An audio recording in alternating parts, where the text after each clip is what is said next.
Hello guys, स्वागत है आप सभी का मेरे यूट्यूब चैनल आदिनाथ क्लासेस में। सबसे पहले मैं आपको बता दूं कि अब आपको अगर प्रॉपर स्टडी करना है तो आप चैनल को लाइक और सब्सक्राइब कर लें और बेल आइकन को भी प्रेस कर दें, जिससे आपको इसका नोटिफिकेशन, जो भी नए वीडियो आते हैं उसका नोटिफिकेशन मिल सके।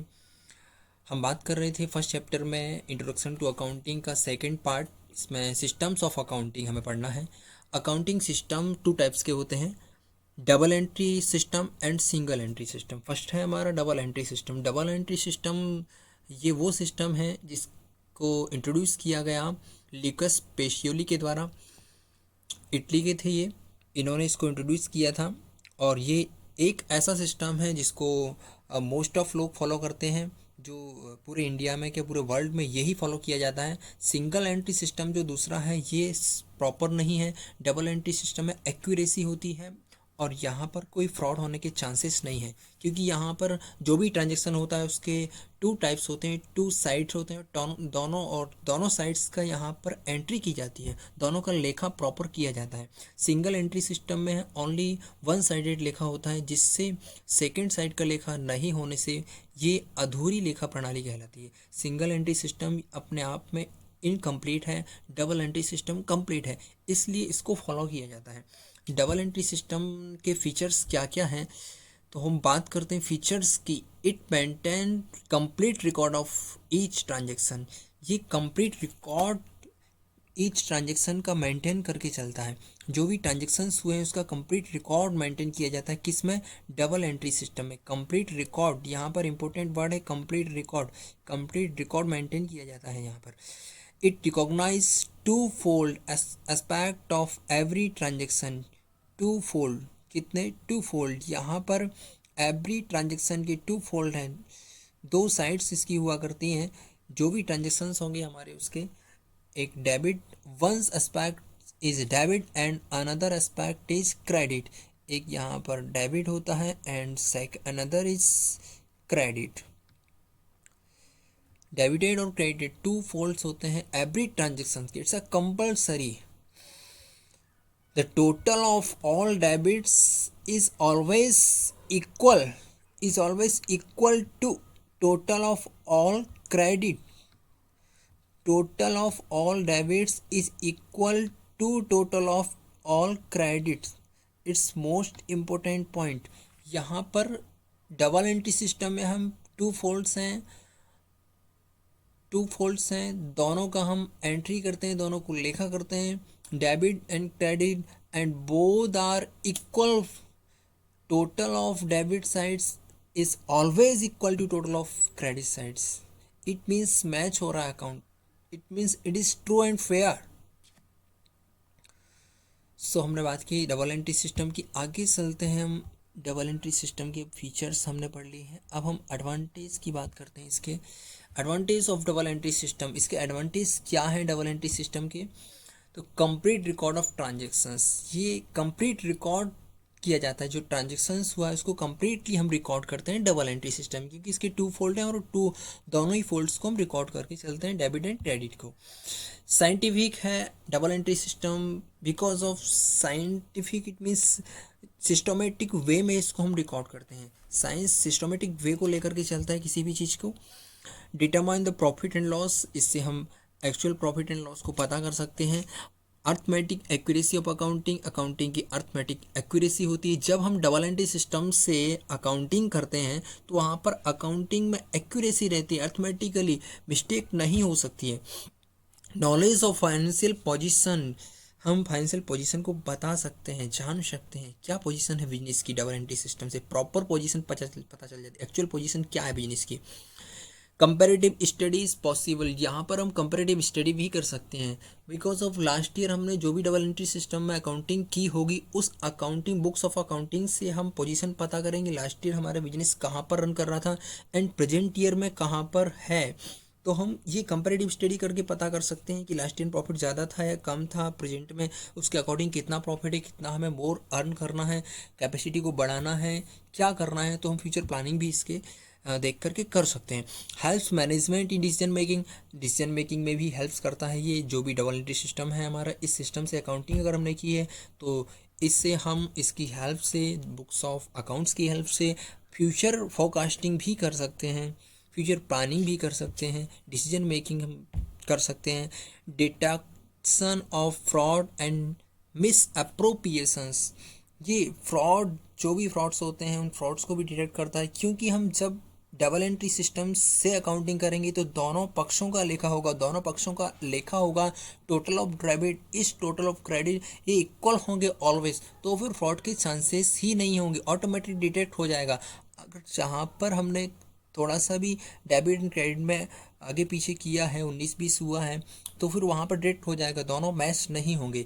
तो इसलिए ये एडवांटेज है डबल एंट्री सिस्टम के कि ये कंप्लीट रिकॉर्ड है, साइंटिफिक है और प्रॉफिट एंड लॉस को डिटरमाइन करता है, अर्थमेटिक एक्यूरेसी होती है यहाँ पर, नॉलेज ऑफ फाइनेंशियल पोजीशन पता चल जाती है, फाइनेंशियल पोजीशन क्या है, कंपैरेटिव स्टडी यहाँ पर पॉसिबल है, मैनेजमेंट डिसीजन मेकिंग में भी ये हेल्पफुल होता है, and fraud and miss appropriation को भी ये डिटेक्ट कर लेता है।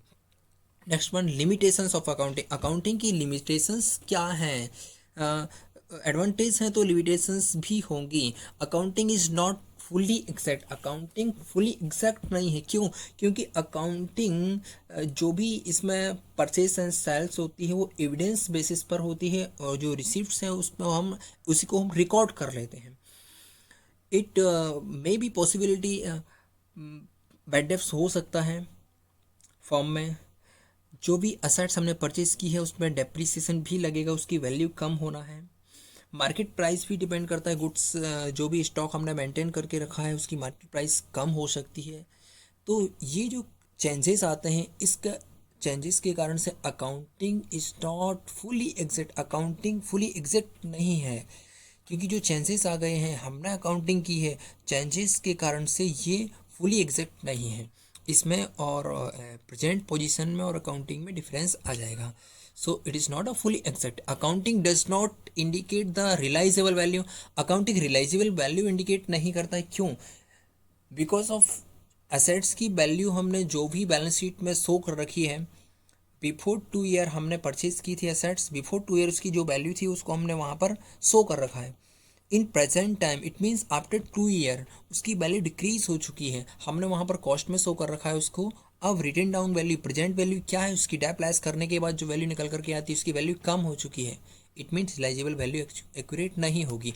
Accounting ignores the qualitative element, accounting qualitative element को इग्नोर करता है। क्यों? क्योंकि ये confined to monetary matter only, accounting confined to monetary matter only, ये डिपेंड ये लिमिटेड है यहाँ पर, मॉनेटरी जो ट्रांजेक्शन्स होते हैं, मैटर्स होते हैं, वहाँ तक लिमिटेड है। क्वालिटेटिव एलिमेंट की बात नहीं करता है accounting. Accounting qualitative like quality of staff, industrial relations and public relations, इनको इग्नोर करता है accounting.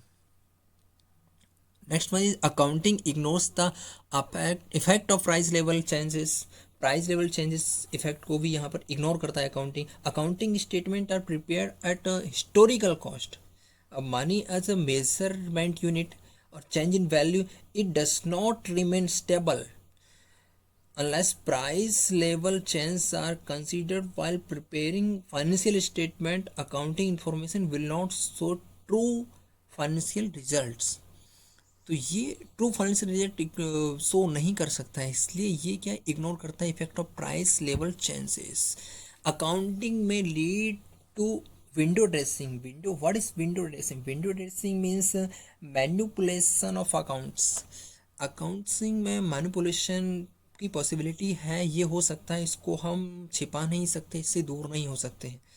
It may be possible because of accounting करते टाइम डबल एंट्री सिस्टम को भी फॉलो करते हैं, वहाँ पर हम किसी भी मिसचीफ को, किसी भी मैनिपुलेशन को बड़ी सावधानी से कर सकते हैं, क्योंकि वहाँ पर डेबिट एंड क्रेडिट दोनों को हमें बैलेंस लेकर के चलना है, इक्वल करके चलना है। किसी अकाउंट को हम टोटली इग्नोर कर दें, किसी ट्रांजेक्शन्स को टोटली इग्नोर कर दें, वहाँ पर डेबिट एंड क्रेडिट 2 साइड होते हैं उसके, तो दोनों साइड से वो गायब हो जाएगा। दोनों साइड से जब गायब हो जाएगा तो अकाउंट हमारा मैच हो जाएगा। इट मीन्स अकाउंट मैच हो रहा है तो अकाउंट तो ठीक है, बट यहाँ पर मैनिपुलेशन हो गया है। सो ये लिमिटेशंस है अकाउंटिंग की, ये सारी चीज़ें। एंड नेक्स्ट टॉपिक है हमारा types of accounting information. Accounting information relating to profit और सरप्लस। प्रॉफिट और सरप्लस की हम बात करते हैं तो firm, in case of firm हम देखें तो firm trading account, profit and loss account को मेंटेन करता है। फर्म क्या करता है, trading and profit and loss account को मेंटेन करता है, वहाँ से प्रॉफिट और सरप्लस की पोजीशन पता चलती है। कंपनी के केस में profit and loss account maintain किया जाता है, एंड एनपीओ के केस में income and expenditure account maintain किया जाता है, वहाँ से इंफॉर्मेशन पता चलती है हमें प्रॉफिट एंड लॉस की। एनपीओ मीन्स, एनपीओ होता है हमारा जो भी ऑर्गेनाइजेशंस हैं जिनका मोटिव प्रॉफिट को अर्न करना नहीं होता है, जो लोगों के कल्याण के लिए, समाज के वेलफेयर के लिए वर्क करती हैं, नॉट प्रॉफिट मेकिंग ऑर्गेनाइजेशन होता है ये NPO. Information relating to financial position, financial position को पता करने के लिए हम बैलेंस शीट को बनाते हैं। इन तीनों कंडीशंस में फर्म, कंपनी, एनपीओ तीनों अपनी बैलेंस शीट बनाते हैं, उससे बिजनेस की फाइनेंशियल पोजीशन हमें पता चलती है फर्म की। And next one is for information about cash flow. Cash flow it means cash income and cash out going, cash का आना और कैश का जाना, कैश का फ्लो कहलाता है, कैश आना और जाना बिजनेस में। तो कैश का फ्लो पता करने के लिए हम कैश फ्लो बनाते हैं। Next one, user of accounting information. Accounting information के टू यूजर्स होते हैं, इंटरनल यूजर और एक्सटर्नल यूजर। इंटरनल यूजर में कौन कौन आते हैं, honours, management, employees and worker, ये सारे के सारे इंटरनल यूजर्स हैं बिजनेस के। बिकॉज ऑफ ऑनर, जिसने पैसा लगाया है, या जो मालिक है फर्म या कंपनी का, मैनेजमेंट जो मैनेज कर रहा है उसके लिए, एम्प्लॉयज़ जो वहाँ पर वर्क कर रहे हैं, वर्कर हैं, ये सारे के सारे डायरेक्टली रिलेटेड हैं उस बिजनेस से, ये इंटरनल यूजर्स हैं। जो एक्सटर्नल यूजर्स होते हैं इनडायरेक्टली रिलेटेड होते हैं, बैंक्स हैं, फाइनेंशियल इंस्टीट्यूशंस हैं, इन्वेस्टर्स हैं, पैसा दे दिया कोई मतलब नहीं है मुझे, प्रॉफिट से मतलब है ओनली। पोटेंशियल इन्वेस्टर्स होते हैं, क्रेडिटर्स हैं, गवर्नमेंट एंड इट्स अथॉरिटीज़ हैं कुछ गवर्नमेंट की, रिसर्चर्स होते हैं, कंज्यूमर्स और पब्लिक्स हैं, ये सारे एक्सटर्नल यूजर्स होते हैं। So that's all. Next one is quantitative characteristics of accounting information. Accounting information में quantitative characteristics क्या क्या है इसकी, तो reliability, reliability क्या है, accounting information must be reliable.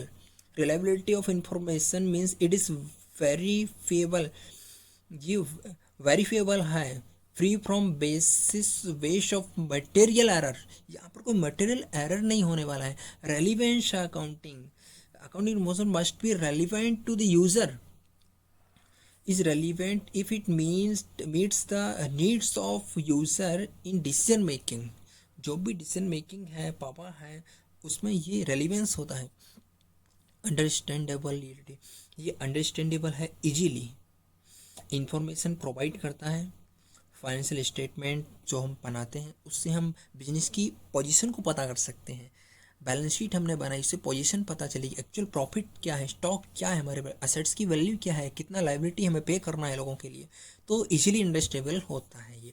Comparability क्या है इसकी, कंपेरेटिव कर सकते हैं हम यहाँ पर। अकाउंटिंग जो हमने की है उसमें लास्ट ईयर और प्रेजेंट ईयर, लास्ट ईयर में भी अकाउंटिंग की थी, प्रेजेंट ईयर में भी की है। कंपेरेटिव स्टडी करेंगे तो लास्ट ईयर में प्रॉफिट कितना था, प्रेजेंट ईयर में कितना प्रॉफिट है, अब कितना मोर अर्न करना है नेक्स्ट ईयर के लिए प्रॉफिट, कंपेरेटिव। ये कंपेरेटिव स्टडी, लास्ट ईयर में प्रॉफिट था हमारा, प्रेजेंट में लॉस क्यों हो रहा है, क्या ड्रॉबैक हैं जो हमने किए हैं, तो इससे हम कंपेरेटिव स्टडी करके अकाउंटिंग की हम पता कर सकते हैं। सो ये था हमारा अकाउंटिंग का लेक्चर सेकेंड टॉपिक को। Thank you friends watching the channel.